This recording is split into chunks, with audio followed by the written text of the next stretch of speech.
Otroci, ki hodijo v šolo, se naučijo svežega zraka, zato so pri pouku bolj zbrani. Na poti v šolo srečujejo vrstnike in razvijajo socialne veščine in empatijo.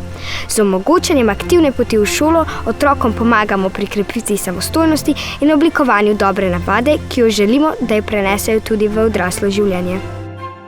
Več otrok, ki v šolo pešači, pomeni manj avtomobilov v okolici šole, kar izboljšuje varnost na poti v šolo. Otroci, ki samostojno hodijo v šolo, se v praksi spoznajo s pravili vedenja ter cestno-prometnimi predpisi ter postajajo suvereni udeleženci v prometu.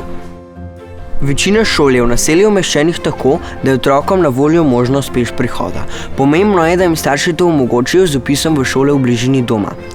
Tako otroci spoznavajo svojo sosesko in postajajo zelo pomemben del skupnosti.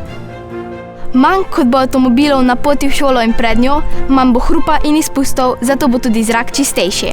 Avtomobili, ki v času prihoda v šolo stojijo v prostem teku, namreč povzročajo 3-kratno povečanje koncentracije emisij na območju šole.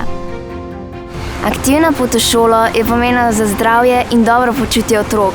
Kot oblika telesne dejavnosti lahko pomaga otrokom ohranjati zdravo telesno težo in pripomore k zdravem fizičnem in duševnem razvoju. Čist zrak v okolici šole zmanjša možnosti za razvoj ali blaži potek nekaterih bolezni.